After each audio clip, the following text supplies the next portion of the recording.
European union की जो head हैं उर्सुला वॉन डेन, जिन्हें आप तस्वीर में देख रहे हैं, ये भारत यात्रा पर आने वाली हैं। 25, 26, 27 को भारत रहेंगी। इस बीच में भारत और ईयू के बीच में 16वें राउंड की बातचीत होगी। संभावना है कि दोनों देशों के बीच में मदर ऑफ ऑल डील, यानी कि एक ऐसी ट्रेड डील जो भारत आज तक किसी देश के साथ नहीं किया, वो यूरोपियन यूनियन के साथ फ्री ट्रेड एग्रीमेंट को लेकर करेगा। इसी बीच में जब ट्रंप से पत्रकारों ने दावोस में पूछा, तो उन्होंने भी जवाब दिया कि भारत के साथ हमारी ट्रेड डील के नए लेवल आ रहे हैं, यानी कि जल्दी ही ट्रेड डील होने वाली है। दोनों जो आपस में झगड़ रहे हैं वो भारत के साथ ट्रेड डील में लगे हैं। तो ऐसे में भारत को क्या फायदे होंगे, इसकी जरूर चर्चा हम आपके साथ करेंगे, क्योंकि ईयू यूएस ट्रेड डील से भारत की डील का बहुत ज्यादा कनेक्शन है।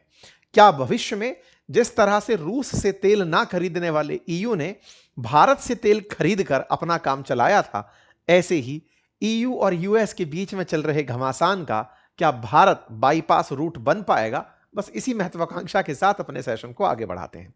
साथियों, पिछले साल जुलाई के अंदर ईयू और यूएस के बीच में एक ट्रेड डील हुई थी और उस ट्रेड डील में यह माना गया था कि दोनों देश एक दूसरे पर मिनिमलिस्टिक तरीके से 0% के आसपास टैरिफ लगाएंगे। देश से मतलब यहां ईयू से है, जो 27 देशों का समूह है। ऐसे में यह भी कहा गया था कि अमेरिका कुछ गुड्स के ऊपर टैरिफ लगाएगा, ईयू कुछ गुड्स पर टैरिफ लगाएगा। लगभग 15% के आसपास का एक टैरिफ बनकर आया कि ईयू मतलब यूएस जो है वो यूरोप से आने वाली ज्यादातर चीजों पर 15% तक का कैप रखेगा और दोनों एक दूसरे के ऊपर जीरो टैरिफ लगाकर व्यापार करेंगे। दोनों के बीच में व्यापार की तस्वीरें बाहर आती हैं। लेकिन यह यूरोप के लिए सबसे शर्मिंदगी भरा दिन भी कहा जा सकता है। ट्रंप सब पत्रकारों के सामने जिस तरह से बात कर रहे थे, वो पूरे यूरोप पर ह्यूमिलिएशन जैसा था। क्या था? ट्रंप बोलते हैं उर्सुला वॉन डेन के सामने कि इन लोगों ने कहा है कि ये $750 बिलियन का हमसे तेल और गैस खरीदेंगे, $600 बिलियन का हमारे देश में इन्वेस्टमेंट करेंगे, और तो और ये हमसे डिफेंस के इक्विपमेंट, जो कि आप जानते हो कि हमारे बेस्ट डिफेंस इक्विपमेंट हैं और किसी से आप ले भी नहीं सकते, आप वो डिफेंस इक्विपमेंट हमसे लेंगे। इसको ध्यान में रखते हुए हम इनके साथ ट्रेड डील करने जा रहे हैं। भाई साहब, इनका ये अनाउंसमेंट जुलाई के अंदर आया, अगस्त में ये पब्लिक में हुआ। कुल मिलाकर के दोनों देशों ने एक तरह से एक दूसरे के साथ व्यापार करने को लेकर के कस्में खा ली। लेकिन बड़ा सवाल यह है कि ईयू और यूएस के बीच में ट्रेड होता कितना है। बड़ा मामला इसलिए है क्योंकि फिलहाल ट्रंप जिस तरह से ग्रीनलैंड के मसले पर आक्रामक हो रखे थे, बार बार धमकी दे रहे थे कि अगर ग्रीनलैंड के बीच में कोई फंसा तो मैं उसके ऊपर टैरिफ लगा दूंगा, मैक्रोन को इंसल्ट कर रहे थे उसकी ट्वीट्स बाहर निकाल करके। तो बड़ा सवाल ये ट्वीट्स क्या मैसेजेस बाहर निकाल करके, तो बड़ा सवाल ये बना कि अमेरिका के लिए ईयू कितना मैटर करता है। तो मैं आपको एक नंबर देता हूं। अमेरिका अपने कुल ट्रेड का 20% ट्रेड अकेले ईयू से करता है। आज अमेरिका $7.5 ट्रिलियन का ट्रेड करता है, जिसमें से $1.5 ट्रिलियन अकेले ईयू के साथ यानी यूरोपियन यूनियन के साथ करता है। यह एक बड़ा नंबर है और इस बड़े नंबर में जो ट्रेड एक्सपोर्ट इंपोर्ट है वो लगभग बराबर है। मतलब जितने का उस तरफ से ट्रेड हो रहा है उतने का ही ईयू की तरफ से हो रहा है। मतलब अगर $1.5 ट्रिलियन का है तो $750 बिलियन के लगभग अमेरिका यूरोप को बेचता है, तो इतना ही $750 बिलियन के आसपास यूरोप अमेरिका को बेचता है। लेकिन गुड्स के मामले में यूरोपियन यूनियन का पलड़ा भारी है और सर्विसेज के मामले में अमेरिका का पलड़ा भारी है। गुड्स के मामले में लगभग $150 बिलियन के फायदे में यूरोप रहता है, सर्विसेज के मामले में $100 बिलियन के फायदे में अमेरिका रहता है। ऐसे में दोनों गुड्स एंड सर्विस मिलाकर $1.5 ट्रिलियन का व्यापार करते हैं। नेट नुकसान अमेरिका को $50 बिलियन का होता है। जहां $1.5 ट्रिलियन का व्यापार हो रहा हो, वहां $50 बिलियन का नुकसान होना बड़ा नंबर नहीं माना जाएगा। वहीं भारत जिसके साथ व्यापार $125 बिलियन का होता हो, उसमें $50 बिलियन का ट्रेड डेफिसिट हो, तो वो एक बड़ा नंबर कंसीडर किया जाता है। होपफुली आप दोनों का कंपैरिजन कर पा रहे हो। ऐसे में यूरोपियन यूनियन ने इसी को ध्यान में रखते हुए जब अमेरिका ने यह कहा कि हम ग्रीनलैंड पर बोलने वालों पर 10% टैरिफ लगा देंगे, इनने तत्काल प्रभाव से कहा हम ट्रेड वजूका लागू कर देंगे। अब ये ट्रेड वजूका लागू हो जाएगा तो लोगों को लगा भाई क्या हो जाएगा ऐसा। भाई ट्रेड वजूका है कि अगर आपने यूरोप के 8 देशों को ढूंढ करके उन पर सोचा कि मैं इन पर टैरिफ लगाऊंगा, बाकी को बख्श दूंगा जो ग्रीनलैंड के साथ गए थे, तो यह गलती मत पाल लेना।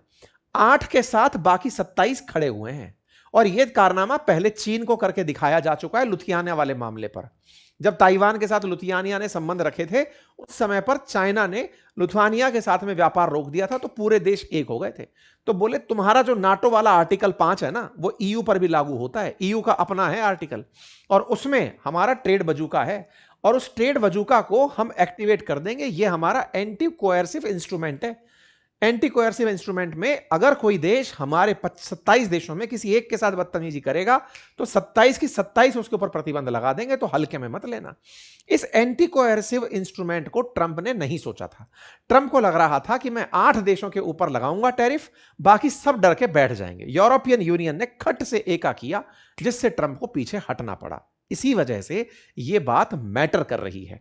ट्रंप जो रेसिप्रोकल टैरिफ लगाते थे, जिस पे चाइना पर जब इन्होंने टैरिफ लगाया था, तो वो पलटी में इनके ऊपर टैरिफ लगाया, तब जाके ये सेट हुए। सेम वैसे ही उर्सुला वॉन डेन ने, यानी यूरोपियन यूनियन ने, जैसे ही अमेरिका ने टैरिफ का धमकी दी 8 देशों पर, इनने 27 की धमकी दे दी कि 27 के 27 तुमसे ट्रेड डील नहीं करेंगे। बस फिर क्या था, इनका खेला उलट गया। आप देखिए, ये ट्रेड के डेटा हैं। यहां पर यूएस एक्सपोर्ट करता है ईयू को $350 बिलियन के आसपास, तो ईयू करता है $550 बिलियन के आसपास। सर्विसेज के मामले में यह आंकड़ा उलट हो जाता है। $400 बिलियन के आसपास की जो सर्विस है, 427 की यूएस करता है, तो वहीं पर यूरोप जो है वो $319 बिलियन की करता है। तो लगभग $109 बिलियन का ट्रेड डेफिसिट ईयू को रहता है सर्विसेज में, और लगभग $200 बिलियन का, $157 बिलियन का जो ट्रेड सरप्लस है, वो ईयू को रहता है यूएस के कंपैरिजन में। तो इसका मतलब एक ओवरऑल नंबर निकल कर आता है, $50 बिलियन के आसपास का नुकसान अमेरिका को होता है, जो कि बड़ा नंबर, बार बार मैं बोल रहा हूं, नया बड़ा नंबर नहीं है, विशेष रूप से तब जब अमेरिका के कुल व्यापार का 20% अकेला ईयू के साथ हो रहा हो, है ना।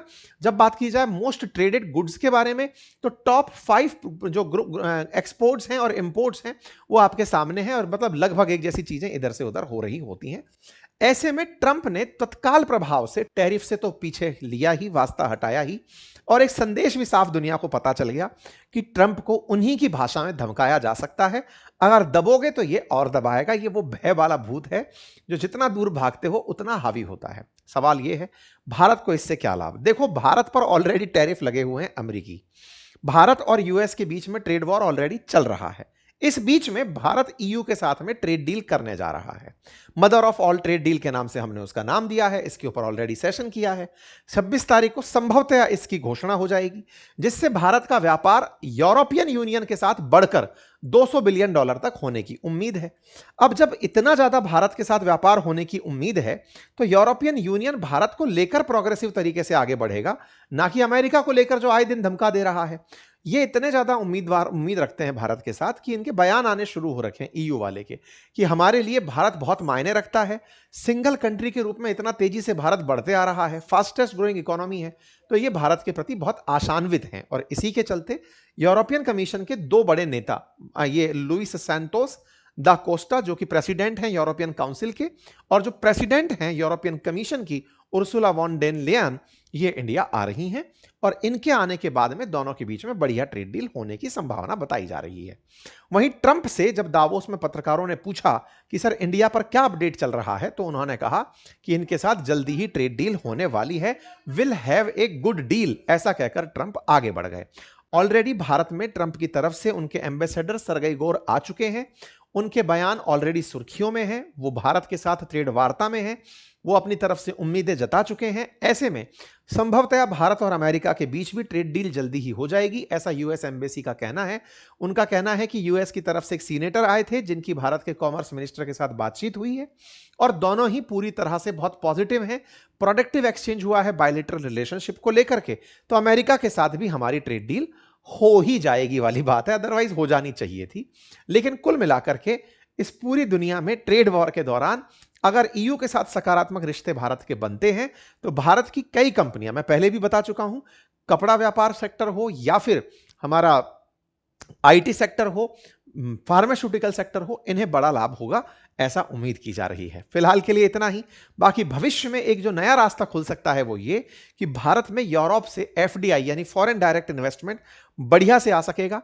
यूरोप से अमेरिका तक जाने वाला ट्रेड वाया इंडिया हो सकता है जाए, क्योंकि तेल के केस में रशिया के मामले में इंडिया ने यूरोप को रशिया से तेल खरीद के बेचा था। इसी कारण से पिछले 4 साल से हम यूरोप से व्यापार करके पॉजिटिव हैं। यूरोप के केस में अगर अमेरिका का मामला बिगड़ता है तो भारत एक नई ब्राइट स्पॉट के रूप में दिखाई दे सकता है। फिलहाल के लिए इतना ही। बाकी जानकारी पसंद आई हो तो साथियों से अवश्य साझा करें। चैनल पर नए हैं तो सब्सक्राइब कर लें। और हां, हमारे कोर्सेज अपनी पाठशाला बातें बाजार की ऐप पर उपलब्ध हैं, उन्हें अवश्य चेक कीजिए। धन्यवाद। ये स्टैटिक्स फिर से आपको याद दिलाने का है कि मेरे प्यारे साथियों, मेरे इस YouTube चैनल पर 44% लिसनर्स ने सब्सक्राइब नहीं किया हुआ है, जो कि फ्रैक्शन ऑफ सेकंड का कार्य है। सब्सक्राइब का ऑप्शन है, उसे क्लिक कर दीजिए, चैनल को सब्सक्राइब कर लीजिए, सो दैट हमें आपकी वजह से आपका समर्थन मिले। इसका कोई चार्ज नहीं लगता है। संभवतः आप इस काम को करके इस सेशन को भी अपनी तरफ से इज्जत बख्शेंगे। बाकी जिन्होंने सब्सक्राइब किया हुआ है वो वीडियो को लाइक तो कर ही दीजिए।